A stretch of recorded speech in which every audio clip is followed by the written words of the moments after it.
There is a really old saying that everyone has heard at one point or another: don't judge a book by its cover. And I know that this can sound very cliche or commonplace, but I think it's appropriate for this situation. Sometimes the best information you can get is from a source of passion and honesty, regardless of credentials.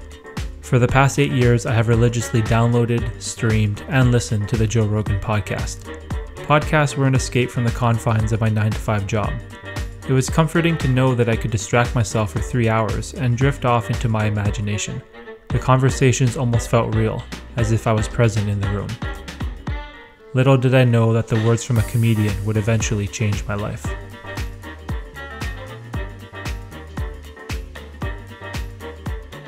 Coach. Firas Zahabi is a mixed martial arts instructor from Montreal, Canada, who most notably trains GSP, George St. Pierre.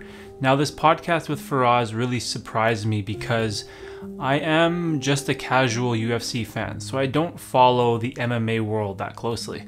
And when I first listened to this podcast, I had no idea who Firas was.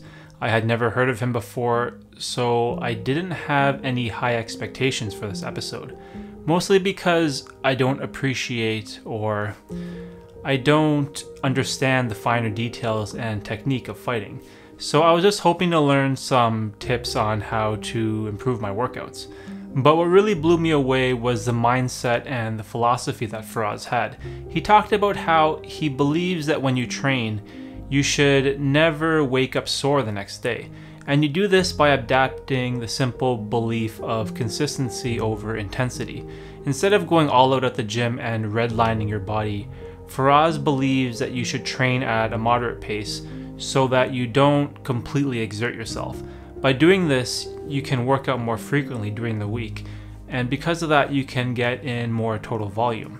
Now, he did have this analogy or example of his workouts in terms of pull-ups, and he would say, if you could do the max pull-ups as 10, for example, if you put a gun to your head and you tried to do 11, you couldn't do it no matter what. So 10 is your max. And instead of training his guys to do 10 pull-ups, he would ask them to do 5. And it may seem kind of weird because you're not stressing yourself enough, but by doing only 5, you can do 5 the next day and the next day and the next, and you can do 5 pull-ups every single day. So in total for the week, you're able to do 35 pull-ups. Whereas if you were to go to your max and do 10, it's going to take you 2 to 3 days to recover. So even if you do 10, recover for 2 days, do another 10, and do another 10, you're still only doing 30 total pull-ups for the week. And you're doing less than the guy in total that's doing 5 every day. And this concept of being less intense but more consistent is a great philosophy you can apply to everyday life. The Sandman. Whenever I think back on the life-changing discoveries I've made, this podcast with Matthew Walker immediately comes to mind. Now, the topic of sleep might sound very uninspiring and boring. However, I can't stress enough how important and influential this podcast has been for my life. A few weeks ago, I made a video completely dedicated to sleep based on the information from Matthew Walker. There are just so many health benefits to getting a full night's sleep. And unfortunately, in North America, we live in a society where the average adult gets less than 7 hours per night. And I don't know where this idea of always doing more and working harder at the expense of sleep came from. We are essentially shortening our lives for longer hours of a less productive life. I broke down a lot of this information in my video called How Much Sleep Do We Actually Need? I'll link the video above, so definitely check it out if you want to explore some of the thoughts and ideas that Matthew Walker has. Whatever it takes. I believe that at one point or another we can all benefit from a great motivational speaker. And David Goggins is more than just a speaker. He is a man of incredible action. I remember when I started to get into self-development, I would listen to a lot of motivational videos and speeches. I found them to be very inspiring, and I wanted to start a self-improvement journey of my own. One of those videos was a story about a lazy, unhealthy, 297-pound man that eventually became a US Navy SEAL. His name was David Goggins, And it wasn't until Joe had him on the podcast that I was able to put a face to the name. David is the definition of a badass. In 2013, he broke the Guinness Book of World Records by doing something crazy like 4,030 pull-ups in 24 hours. And he also ran 8 100-mile marathons across 8 consecutive weeks, which is totally crazy. Some of his accomplishments require an insane amount of mental fortitude and endurance.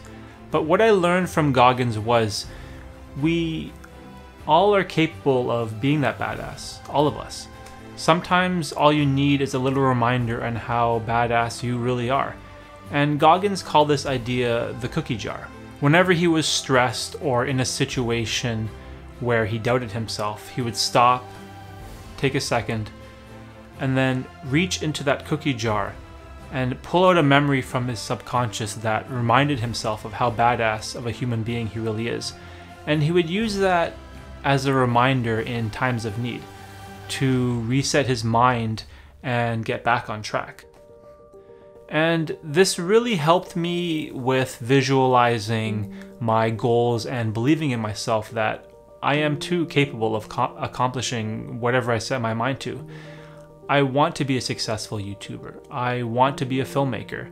I want to be able to share my thoughts and ideas about self-improvement with the world. And listening to Goggins really helped me believe that. 4:30.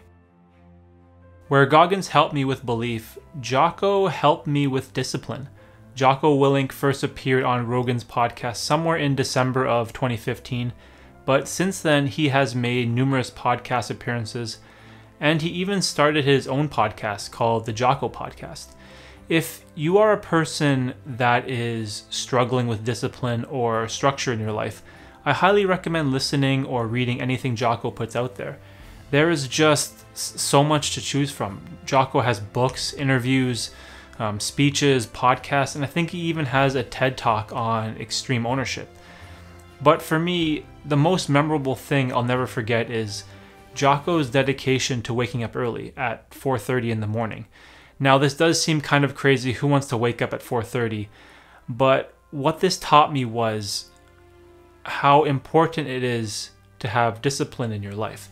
It doesn't have to be 4:30. Trust me, I tried. I made a whole video dedicated to mimicking Jocko's morning routine, which was one of the most difficult things I've ever tried to do. However, it did help me establish my own morning routine, and I learned the importance of starting your day early, which I still follow to this day. I wake up at 6 though, not 4:30. Because. What is the meaning of life? The answer is because. Now, there have been many inspirational guests on Joe Rogan's podcast, but no one has been quite impactful on my life as Naval. His philosophies on life, money, and happiness have completely changed my life for the better. And I'll never forget Naval's belief that happiness is a choice, because life is a single-player game. You're born, you have a whole set of sensory experiences with lights, colors, sounds, and then you die. It's just that simple. And how you choose to interpret those experiences are completely up to you. Now, to be perfectly honest, this entire podcast was mesmerizing. There is so much life-changing information packed into 2 hours that I've rewatched the entire podcast 6 or 7 times now. I do this because Naval said something very interesting about reading and acquiring information. He said he doesn't read books to completion anymore. He reads for understanding, and that he would rather read the best book 100 times rather than reading 100 different books a single time, which does make sense. If you were to read 100 different books, how much information would you really retain from all of them? I think his idea here is to immerse yourself in quality rather than quantity. So if you haven't heard or listened to Naval speak before, I highly recommend this podcast or any of his content really. His stuff is just that good. And if you're still unsure of what I'm talking about, Naval dropped a great quote from Confucius. Everyone has 2 lives, and the second starts when we realize we just have one. Thanks for watching.